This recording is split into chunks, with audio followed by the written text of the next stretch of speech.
ಅಸ್ಸಲಾಮು ಅಲೈಕುಂ ವರಹಮತುಲ್ಲಾಹಿ ವಬರಕಾತು ವೀಕ್ಷಕರೇ, ಅಲ್ಹಮ್ದುಲಿಲ್ಲಾ, ಇಡೀ ವರ್ಷದ ಅತ್ಯಂತ ಪವಿತ್ರ ಮತ್ತು ಅಲ್ಲಾಹನ ಆಶೀರ್ವಾದಗಳನ್ನು ಹಾಗೂ ಕರುಣೆಯನ್ನು ನಮ್ಮ ಮೇಲೆ ಮಳೆಯಂತೆ ಸುರಿಸುವ, ನಮ್ಮ ಎಲ್ಲ ಪಾಪಗಳನ್ನು ಕ್ಷಮಿಸಿ ನಮಗೆ ಪಾಪ ಮುಕ್ತ ಮಾಡಲು ಬಂದಿರುವ ಅತ್ಯಂತ ಲಾಭದಾಯಕ ತಿಂಗಳು ರಮಜಾನುಲ್ ಮುಬಾರಕ್ ಪ್ರಾರಂಭವಾಗಿದೆ.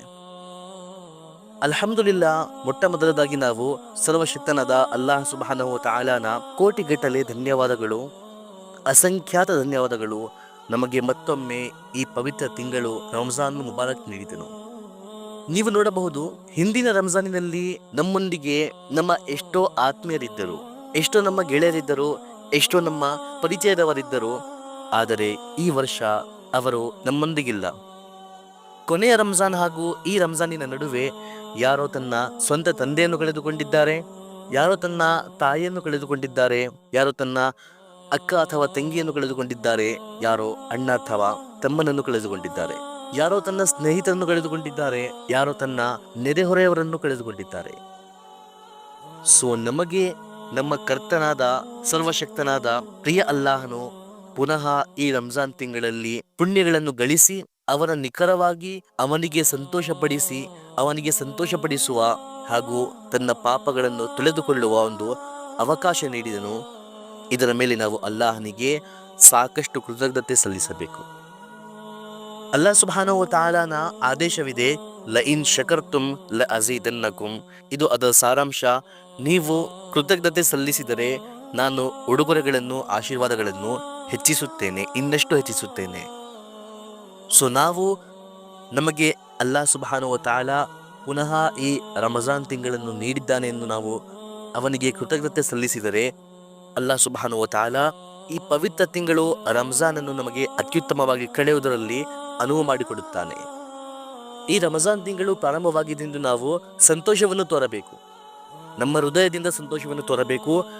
ನಮ್ಮ ಪಾಪಗಳನ್ನು ಕ್ಷಮಿಸುವ, ನಮಗೆ ಅಲ್ಲಾಹನ ನಿಖರ ಮಾಡುವ, ನಮಗೆ ಹೆಚ್ಚಾಗಿ ಪುಣ್ಯ ಗಳಿಸಲು ಅವಕಾಶ ಮಾಡಿಕೊಡುವ, ಉಪವಾಸದಿಂದ ನಮ್ಮ ಈ ಲೋಕದ ಲಾಭವನ್ನು ಸಹ ಪಡೆಯುವ ಹಾಗೂ ಪರಲೋಕದ ಲಾಭವನ್ನು ಸಹ ಪಡೆಯುವ ಅವಕಾಶ ಸಿಕ್ಕಿದೆ ಎಂದು ನಾವು ಸಂತೋಷ ತೋರಬೇಕು.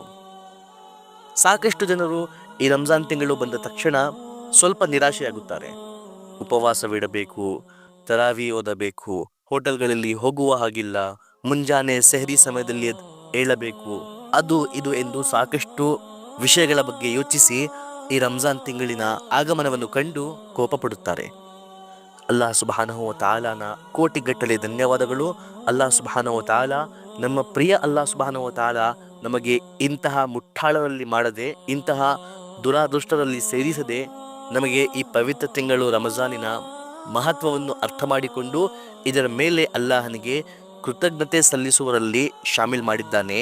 ಇದರ ಮೇಲೂ ಸಹ ನಾವು ಅಲ್ಲಾಹ್ ಸುಬ್ಹಾನಹು ವ ತಆಲಾನ ಶುಕ್ರ್ ಅದ ಮಾಡಬೇಕು, ಕೃತಜ್ಞತೆ ಸಲ್ಲಿಸಬೇಕು, ಅವನಿಗೆ ಧನ್ಯವಾದ ಹೇಳಬೇಕು, ನಮ್ಮ ಬಾಯಿಂದಲೂ ಸಹ ಹಾಗೂ ನಮ್ಮ ಕಾರ್ಯಗಳಿಂದಲೂ ಸಹ.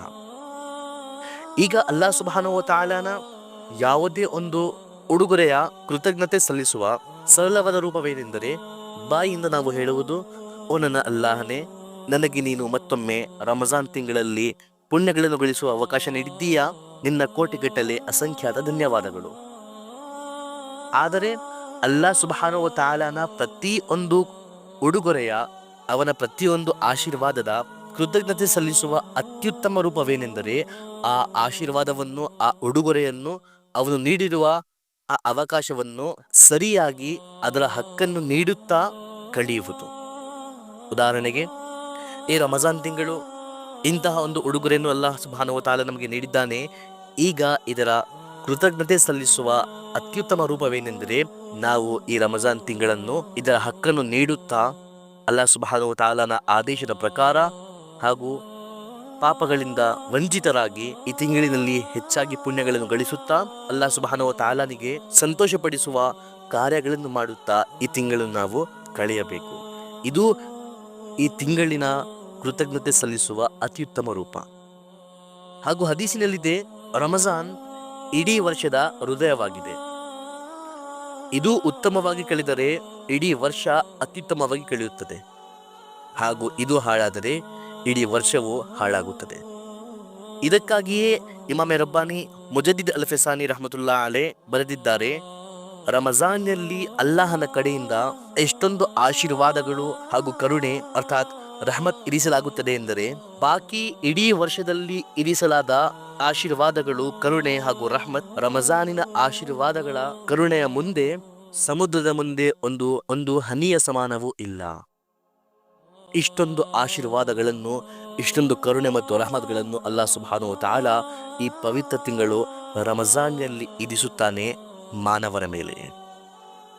ಒಮ್ಮೆ ನಮ್ಮ ಪ್ರಿಯ ಪ್ರವಾದಿ ಮುಹಮ್ಮದ್ ಸಲ್ಲಲ್ಲಾಹು ಅಲೈಹಿ ವಸಲ್ಲಂ ರವರು ಹೇಳಿದರು, ಸಾಕಷ್ಟು ಆಶೀರ್ವಾದಗಳನ್ನು ಹೊಂದಿರುವ ತಿಂಗಳು ರಮಜಾನ್ ನಿಮ್ಮ ಮೇಲೆ ಬಂದಿದೆ. ಈ ತಿಂಗಳಿನಲ್ಲಿ ನಿಮ್ಮ ಪರಮಾತ್ಮನು ನಿಮ್ಮ ಕಡೆ ಹೆಚ್ಚಾಗಿ ಗಮನವಹಿಸುತ್ತಾನೆ. ತನ್ನ ಕರುಣೆ ಮತ್ತು ಆಶೀರ್ವಾದಗಳನ್ನು ನಿಮ್ಮ ಮೇಲೆ ಇರಿಸುತ್ತಾನೆ, ನಿಮ್ಮ ಪಾಪಗಳನ್ನು ಕ್ಷಮಿಸುತ್ತಾನೆ, ನಿಮ್ಮ ಬೇಡಿಕೆಗಳನ್ನು ಸ್ವೀಕರಿಸುತ್ತಾನೆ ಹಾಗೂ ನಿಮ್ಮ ತನಾಫುಸ್ಗಳನ್ನು ನೋಡುತ್ತಾನೆ. ತನಾಫುಸ್ ಎಂದರೆ ವೀಕ್ಷಕರೇ, ಪುಣ್ಯಗಳಲ್ಲಿ, ಆರಾಧನೆಗಳಲ್ಲಿ ಪರಸ್ಪರ ಕಾಂಪಿಟೇಷನ್ ಮಾಡುವುದು. ಹೀಗಾಗಿ ನಾವೆಲ್ಲರೂ ಸಹ ಈ ತಿಂಗಳಿನಲ್ಲಿ ನಾನು ಹೆಚ್ಚಾಗಿ ಪುಣ್ಯಗಳನ್ನು ಗಳಿಸುವ ವ್ಯಕ್ತಿಯಾಗಬೇಕು, ನಾನು ಹೆಚ್ಚಾಗಿ ಅಲ್ಲಾಹ್ ಸುಬ್ಹಾನಹು ವ ತಆಲಾನ ಆರಾಧನೆ ಮಾಡುವ ವ್ಯಕ್ತಿಯಾಗಬೇಕೆಂದು ಕಾಂಪಿಟೇಷನ್ ಮಾಡಬೇಕು. ಪರಸ್ಪರ ಒಬ್ಬರಿಗೊಬ್ಬರು ನೋಡಿ ತಮ್ಮ ಆರಾಧನೆಗಳನ್ನು ಹೆಚ್ಚಿಸಬೇಕು. ಅವನು 4 ರಕಾತ್ ನಫಿಲ್ ಓದುತ್ತಿದ್ದಾನೆ ಎಂದರೆ ನಾನು 6 ಅಥವಾ 8 ರಕಾತ್ ನಫಿಲ್ ಓದಬೇಕು. ಅವರು 1 ಜೂಸ್ ಕುರಾನನ್ನು ಓದುತ್ತಿದ್ದಾನೆ ಎಂದರೆ ನಾನು 2 ಜೂಸ್ ಓದಬೇಕು. 1 ಪೇಜ್ ಕುರಾನನ್ನು ಓದುತ್ತಿದ್ದಾನೆ ಎಂದರೆ ನಾನು 2 ಅಥವಾ 3 ಪೇಜ್ ಕುರಾನನ್ನು ಓದಬೇಕು. ಅವನು 100 ಬಾರಿ ಸುಬ್ಹಾನಲ್ಲಾಹ್ ಹೇಳುತ್ತಿದ್ದಾನೆ ಎಂದರೆ ನಾನು 300 ಬಾರಿ 200 ಬಾರಿ ಸುಬ್ಹಾನಲ್ಲಾಹ್ ಹೇಳಬೇಕು ಎಂದು ನಾವು ಈ ರೀತಿ ಕಾಂಪಿಟೇಟ್ ಮಾಡಬೇಕು ಪರಸ್ಪರ. ಇದನ್ನು ನಮ್ಮ ಕರ್ತನಾದ ಸರ್ವಶಕ್ತನಾದ ಪ್ರಿಯ ಅಲ್ಲಾಹ್ ಸುಬ್ಹಾನಹು ವ ತಆಲಾ ನೋಡುತ್ತಾನೆ. ಇದನ್ನೇ ತನಾಫುಸ್ ಎನ್ನುತ್ತಾರೆ. ಹಾಗೂ ವೀಕ್ಷಕರೇ, ಇಬಾದತ್ ಎಂದರೇನು? ನಮ್ಮ ಪ್ರಿಯ ಪ್ರವಾದಿ ಮುಹಮ್ಮದ್ ಸಲ್ಲಲ್ಲಾಹು ಅಲೈಹಿ ವಸಲ್ಲಂ ರವರಿಂದ ಒಂದು ಸಹಾಬಿ ಕೇಳಿದರು, ಯಾ ರಸೂಲಲ್ಲಾಹ್, ನಾನು ಇಚ್ಛಿಸುತ್ತೇನೆ ನಾನು ಎಲ್ಲರಿಗಿಂತ ಹೆಚ್ಚು ಆರಾಧನೆಗೆ ಸಮರ್ಪಿತ ವ್ಯಕ್ತಿಯಾಗಬೇಕೆಂದು. ಅವರಿಗೆ ನಮ್ಮ ಪ್ರಿಯ ಪ್ರವಾದಿ ಮುಹಮ್ಮದ್ ಸಲ್ಲಲ್ಲಾಹು ಅಲೈಹಿ ವಸಲ್ಲಂ ರವರು ಹೇಳಿದರು, ನೀವು ಪಾಪಗಳನ್ನು ಮಾಡುವುದನ್ನು ಬಿಟ್ಟು ಬಿಡಿ, ನೀವು ಎಲ್ಲರಿಗಿಂತ ಹೆಚ್ಚು ಆರಾಧನೆ ಮಾಡುವವರಾಗುವಿರಿ. ಸೊ ಇದರಿಂದ ನಮಗೆ ಅರ್ಥವಾಗುತ್ತದೆ, ಕೇವಲ ನಫಿಲ್ ನಮಾಜ್ಗಳನ್ನು ಓದುವುದು ಮಾತ್ರ ಪ್ರಯೋಜನವಲ್ಲ. ನಿಮ್ಮ ಹೃದಯಗಳನ್ನು ನೀವು ಶುದ್ಧಗೊಳಿಸಿಕೊಂಡರೆ ನಿಮ್ಮ ಆರಾಧನೆಗಳು ಸಾರ್ಥಕವಾಗಿರುತ್ತವೆ. ಮನಸ್ಸಿನಲ್ಲಿ ಒಂದು, ಬಾಯಿಯಲ್ಲಿ ಒಂದು ಇದ್ದರೆ ಇದರ ಪ್ರಯೋಜನವಿಲ್ಲ. ನೀವು ಬಾಯಿಯಿಂದ ತಸ್ಬೀಹ್ ಹೇಳುತ್ತಿದ್ದೀರಾ, ಕುರ್ಆನ್ ಓದುತ್ತಿದ್ದೀರಾ, ಆದರೆ ಸುಳ್ಳು ಹೇಳುವುದನ್ನು ಸಹ ಬಿಡುತ್ತಿಲ್ಲ. ನಿಮ್ಮ ಮಾತುಗಳಿಂದ ಬೇರೆಯವರ ಮನನೊಯ್ಯುತ್ತಿದೆ. ಸಣ್ಣ ಪುಟ್ಟ ವಿಷಯಗಳ ಮೇಲೆ ಕೋಪಗೊಂಡು ಮನೆಯಲ್ಲಿ ಕಲಹ ಉಂಟು ಮಾಡುತ್ತಿದ್ದೀರಾ, ಮನೆಯಲ್ಲಿ ಜಗಳವಾಡುತ್ತಿದ್ದೀರಾ, ಹೆಂಡತಿ ಮಕ್ಕಳ ತಂದೆ ತಾಯಿಯರ ಹಕ್ಕನ್ನು ನೀಡುತ್ತಿಲ್ಲ, ಗೀಬತ್ನಲ್ಲಿ ತೊಡಗಿದ್ದೀರಾ, ಬೇರೆಯವರ ಬೆನ್ನಿನ ಹಿಂದೆ ಬೇರೆಯವರ ಬಗ್ಗೆ ಮಾತನಾಡುತ್ತಿದ್ದೀರಾ, ಬೇರೆಯವರ ದ್ರೋಹ ದ್ವೇಷ ತಮ್ಮ ಮನದಲ್ಲಿ ಉಂಟು ಮಾಡಿಕೊಂಡಿದ್ದೀರಾ. ಹೀಗೆಂದರೆ ನೀವು ಎಷ್ಟೇ ಪ್ರಯತ್ನ ಪಟ್ಟರೂ ನೀವು ಅತ್ಯಂತ ಹೆಚ್ಚು ಆರಾಧನೆ ಮಾಡುವವರಲ್ಲಿ ಶಾಮಿಲ್ ಆಗಲು ಸಾಧ್ಯವಿಲ್ಲ. ಏಕೆಂದರೆ ಅಲ್ಲಾಹ್ ಸುಬ್ಹಾನಹು ವ ತಆಲಾ ನಮ್ಮ ಮುಖಗಳನ್ನು ನೋಡುವುದಿಲ್ಲ, ನಮ್ಮ ಸಂಪತ್ತನ್ನು ನೋಡುವುದಿಲ್ಲ. ಅಲ್ಲಾಹ್ ಸುಬ್ಹಾನಹು ವ ತಆಲಾ ನಮ್ಮ ಅಮಾಲ್ಗಳನ್ನು, ನಮ್ಮ ಕಾರ್ಯಗಳನ್ನು ಹಾಗೂ ನಮ್ಮ ಹೃದಯಗಳನ್ನು ನೋಡುತ್ತಾನೆ. ನಮ್ಮ ಹೃದಯಗಳು ಇಂತಹ ಎಲ್ಲ ಕೀಳ ಉದ್ದೇಶಗಳಿಂದ, ಕೀಳ ಯೋಚನೆಗಳಿಂದ ವಂಚಿತವಾಗಿದ್ದರೆ ಅಲ್ಲಾಹ್ ಸುಬ್ಹಾನಹು ವ ತಆಲಾ ನಮ್ಮ ಹೃದಯವನ್ನು ಇಷ್ಟಪಡುತ್ತಾನೆ. ಇಲ್ಲದಿದ್ದರೆ ಅಲ್ಲಾಹ್ ಸುಬ್ಹಾನಹು ವ ತಆಲಾ ನಮ್ಮ ಹೃದಯವನ್ನು ಇಷ್ಟಪಡುವುದಿಲ್ಲ. ಸೊ ಹೀಗಾಗಿ ನಾವು ಈ ತಿಂಗಳಿನಲ್ಲಿ ಆದಷ್ಟು ಆರಾಧನೆಗಳಲ್ಲಿ ಸಹ ನಿರತವಾಗಿರಬೇಕು. ಅದರೊಂದಿಗೆ ಪಾಪಗಳನ್ನು ಸಹ ಸಂಪೂರ್ಣವಾಗಿ ತೊರೆಯಬೇಕು. ಈ ತಿಂಗಳಿನಲ್ಲಿ ಒಂದು ನಫಿಲ್ ಕಾರ್ಯ ಮಾಡುವ ಪುಣ್ಯ ಬೇರೆ ತಿಂಗಳಿನಲ್ಲಿ ಫರ್ಜ್ ಕಾರ್ಯವನ್ನು ಮಾಡುವ ಸಮಾನವಾಗಿದೆ. ಹಾಗೂ ಈ ತಿಂಗಳಿನಲ್ಲಿ ಒಂದು ಫರ್ಜ್ ಕಾರ್ಯ ಮಾಡುವ ಪುಣ್ಯ ಬೇರೆ ತಿಂಗಳಿನಲ್ಲಿ 70 ಫರ್ಜ್ ಕಾರ್ಯಗಳನ್ನು ಮಾಡುವ ಸಮಾನವಾಗಿದೆ. ಸೊ ಇಂತಹ ಒಂದು ಅವಕಾಶವನ್ನು ನಾವು ಹಾಳು ಮಾಡಿಕೊಳ್ಳಬಾರದು. ಫರ್ಜ್ ನಮಾಜ್ಗಳನ್ನು ಕಡ್ಡಾಯವಾಗಿ ಓದುತ್ತಾ, ಪ್ರತಿ ನಮಾಜಿನ ಜೊತೆ ಇರುವ ಎಲ್ಲ ಸುನ್ನತ್ ಹಾಗೂ ನಫಿಲ್ಗಳನ್ನು ಓದುತ್ತಾ, ತಹಜ್ಜುದ್, ಇಶ್ರಾಕ್, ಚಾಷ್ತ್, ಅವ್ವಾಬೀನ್, ಸಲಾತುಲ್ ಹಾಜಾ, ಸಲಾತುಲ್ ತೌಬಾ, ಸಲಾತುಲ್ ಶುಕ್ರ್, ತಹಿಯತುಲ್ ಮಸ್ಜಿದ್, ತಹಿಯತುಲ್ ವಜು, ಈ ಎಲ್ಲ ನಫಿಲ್ ನಮಾಜ್ಗಳನ್ನು ಸಹ ನಿರ್ವಹಿಸುವ ಪ್ರಯತ್ನ ಪಡಬೇಕು. ಅದೇ ರೀತಿ ವೀಕ್ಷಕರೇ, ಈ ತಿಂಗಳಿನಲ್ಲಿ ಪಾಪಗಳ ಫಲಿತಾಂಶವೂ ಸಹ ಹೆಚ್ಚಾಗಿ ಬೀರುತ್ತದೆ. ಅಲ್ಲಾಹ್ ತನ್ನ ಕರುಣೆಯನ್ನು ಮಳೆಯಂತೆ ಸುರಿಸುತ್ತಿರುವ ತಿಂಗಳಿನಲ್ಲಿ ತನ್ನ ಆಶೀರ್ವಾದಗಳನ್ನು ಇಷ್ಟೊಂದು ಹೆಚ್ಚು ಗಾತ್ರದಲ್ಲಿ ನಮ್ಮ ಮೇಲೆ ಇರಿಸುವ ಸಮಯದಲ್ಲಿ ನಮ್ಮ ಪಾಪಗಳನ್ನು ತೊಳೆದು ನಮಗೆ ಪಾಪ ಮುಕ್ತ ಮಾಡಲು ನಮಗೆ ನೀಡಿದ ರಂಜಾನ್ ತಿಂಗಳಿನ ಸಮಯದಲ್ಲಿ ನಾವು ಅವನ ಈ ಉಡುಗೊರೆಗೆ ಕೃತಜ್ಞತೆ ಸಲ್ಲಿಸುವ ಬದಲು ಇನ್ನೂ ಅವನ ವಿರುದ್ಧ ಹೋಗಿ ಅವನು ನಿಷೇಧಿಸಿರುವ ಕಾರ್ಯಗಳಲ್ಲಿ ತನ್ನನ್ನು ತೊಡಗಿಸಿ ಅವನ ಕೋಪಕ್ಕೆ ನಾವು ಶರಣಾದರೆ ನಮ್ಮಂಥ ಮುಟ್ಟಾಳರು ಸಹ ಯಾರೂ ಇಲ್ಲ, ನಮ್ಮಂಥ ದುರಾದೃಷ್ಟರು ಸಹ ಯಾರೂ ಇಲ್ಲ. ಸೊ ಅಲ್ಲಾಹನಿಂದ ವಿನಂತಿ, ಅಲ್ಲಾಹ್ ಸುಬ್ಹಾನಹು ವ ತಆಲಾ ನಮಗೆಲ್ಲರಿಗೂ ಈ ಪವಿತ್ರ ತಿಂಗಳು ರಮಜಾನನ್ನು ಉತ್ತಮವಾಗಿ ಕಳೆಯಲು, ಅವನ ಆರಾಧನೆಗಳನ್ನು ಕಳೆಯಲು ಹಾಗೂ ಪಾಪಗಳನ್ನು ಸಂಪೂರ್ಣವಾಗಿ ಬಿಟ್ಟು ಕಳೆಯಲು ಅವಕಾಶ ಮಾಡಿಕೊಡಲಿ.